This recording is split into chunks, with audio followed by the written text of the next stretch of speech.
Back in early 2021, political commentator Jeremy Driver coined the term Cheam's mindset, the tendency for the public and politicians of Western countries to be really lazy and unimaginative when it comes to grand ideas.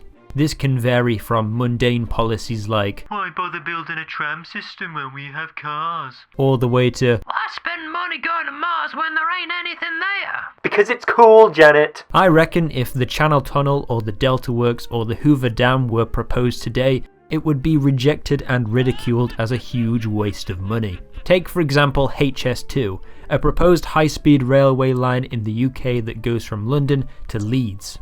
The plan was drawn up in 2009, and after 13 years of debate, discussion, committee meetings, planning councils, cost analysis, public scrutiny, local hearings, environmental impact assessment, the 500 kilometres of railway is set to be completed by 2045. Now, around the same time, China, which does not seem to suffer from the Cheam's mindset, began their own set of high-speed rail networks, and as of 2021, they have 40,000 kilometres of high-speed rail. If you weigh the pros and cons, and the pros come out on top, then just do it. So today I'm going to name my top picks for really crazy projects that countries across the world should build, or at the very least find out how feasible it would be to make these projects reality. And I'm not talking space elevators or Dyson spheres or terraforming Mars. This isn't f***ing Kurzgesagt. These are the projects that we could easily make right now with our current technology if only we had the willpower to do so. When humans first arrived in Australia, it was a green, rainforest continent with diverse megafauna. However, the native Aborigines employed a hunting tactic called fire stick farming, where trees were selectively burned to control animal populations and the local environment. As a result, Australia is now a desert continent, and the human populations are confined to only a handful of cities along the coast, where temperatures are tolerable for at least some of the year. The vast majority of the Australian outback, however, is uninhabitable desert, and the high 30s is the average temperature in the region during the summer months. Some people living out there have to sleep underground during the day and only come out at night, like a village of vampire Paul Hogans.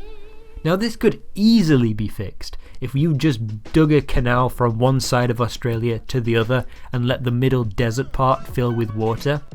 All of this is now coastline and it will rain a lot more. And then you get a whole new continent the size of the USA and you could put loads of people there, easily 500 million. They have the technology because Australia is already a big mining country. I came up with this idea in the shower, and before I finished washing my hair, I had come up with 7 benefits right off the bat. It cools Australia down by creating rain, so fewer forest fires and no melting cars. You gain access to land the size of the continental USA to do whatever you want with. The GDP boost from building a giant canal would be a lot. It's practice for terraforming Mars, and it's dope. Even if it doesn't work, you can still use it as a shipping passage so you don't have to go all the way around Australia anymore. I suppose it also lowers the sea level a bit, maybe. Last time Australia flooded, it lowered the global sea level by 7 millimeters, so imagine what creating a new sea the size of the Mediterranean could do. Australia could be the next global superpower, but you know why they're not doing it? Oh no, you can't do that, mate. Think of the bloody animals. I don't know if you're aware, but every year the outback burns down and 3 billion animals burn to death. You know what doesn't burn down that often? Places where it rains. Also, this would undo the mass extinction of animals that happened when the original forests were burned down all those centuries ago.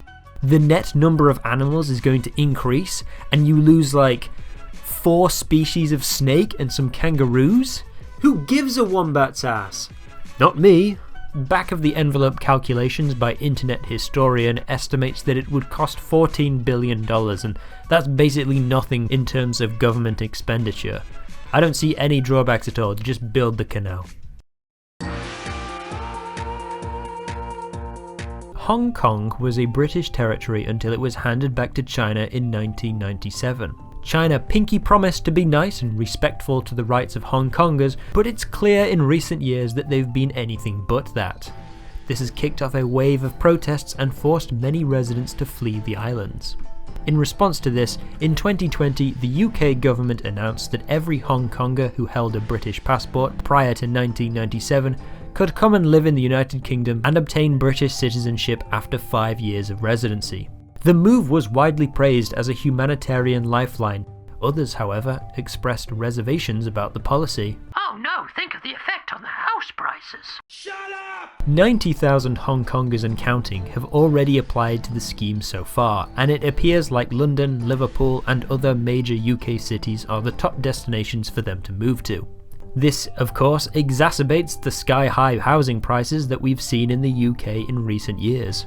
Hong Kongers can afford it, because they're used to it, but the average British person, maybe less so. There is also the problem of the UK's infrastructure. Hong Kong is a real-life cyberpunk neon megacity with unbelievable density and fast subways and fireworks. The UK is... yeah. The solution was proposed by economist Sam Bowman in May 2020. Set aside a small uninhabited section of land on the UK coast and apply all the rules that made Hong Kong so rich in the first place. Low taxes, low regulation, property rights, the English legal system, and so on. Pretty quickly, developers will flock to take advantage of these relaxed rules, building ports and relocating businesses, building massive skyscrapers and affordable housing. Politically, it will be similar to other crown dependencies like the Isle of Man, owned and protected by the UK, but with its own local government. Hong Kongers will have a place to live that feels just like home.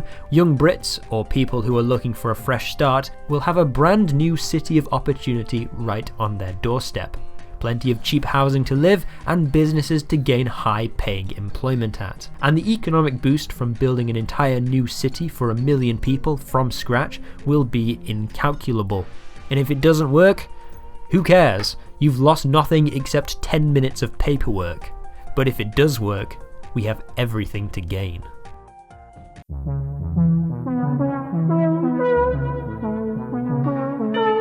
In a similar vein, let's talk about a series of tweets that Twitter user Derek wrote last year.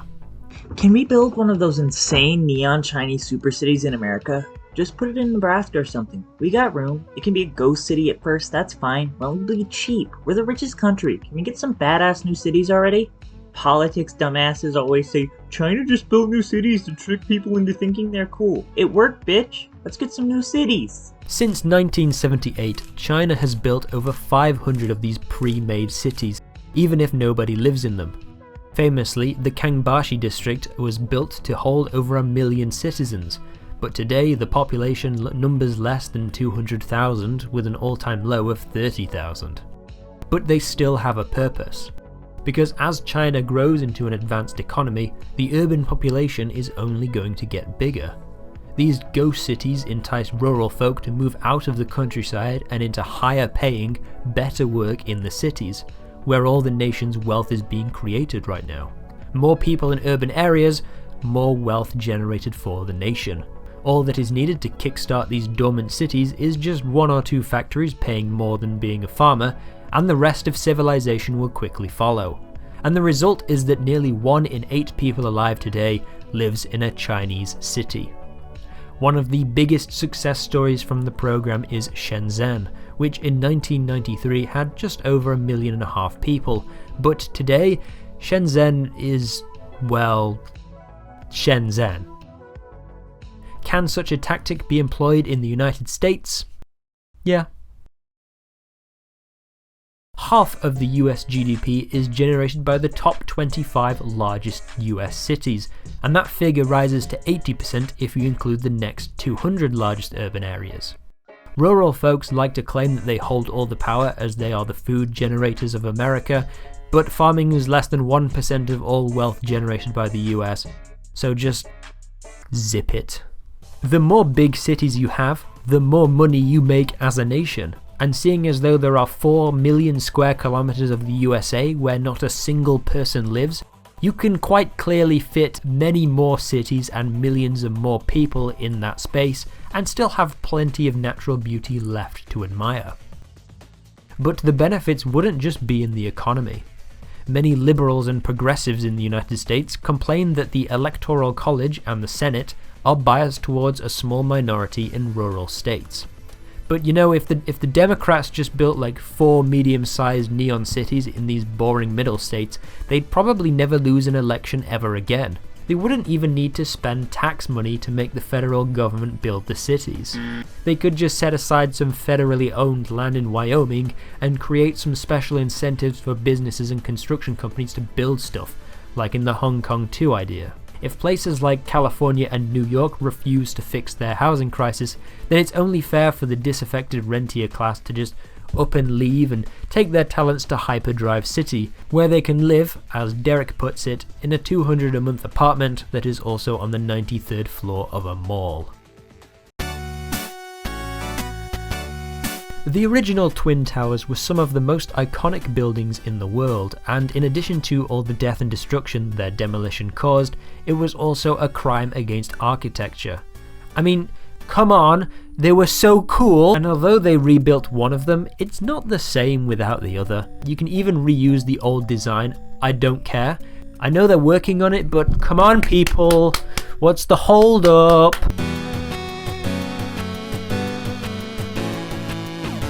From 1976 to 2003, Air France and British Airways operated a supersonic passenger jet service that could transport people from New York to London at half the time of a standard flight.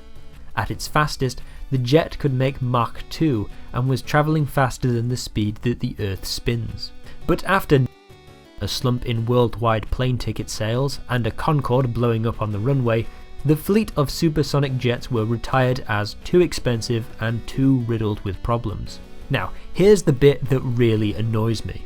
After the program was cancelled, Richard Branson, who owns Virgin Atlantic Airways, offered to buy the entire fleet and documentation for £1, and they said no. And even when he upped the price to $5 million per plane, they said no. And since 2003, the technology that allows people to travel at 1300 miles an hour has been sitting in a warehouse, and nobody has been able to build on or improve the technology. Of all the technological improvements in my lifetime, air transport is the only one that has gone backwards.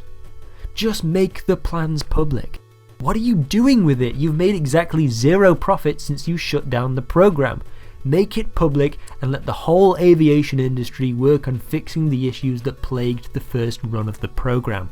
And if the problems are unsolvable and we can't revive Concorde, then we've lost nothing. There is no downside to this. Some Las Vegas construction company wants to build a giant middle finger in London, and it would be the tallest building in Europe. It's also called the European Trade Centre, which is really ironic, and for that reason alone I think we should build it. These are just some of the buildings and engineering feats that have been proposed over the last couple of decades, and there are many more that I wanted to include that didn't make the cut. But it goes to show that if we can easily make all of these crazy buildings and flood an entire continent, there really isn't any excuse not to do the little things that we so desperately need. Good public transport, adequate housing, or basically any public works project without going over budget and over schedule. Because if we don't overcome the Cheems mindset, we might as well just nuke ourselves now and get it over with.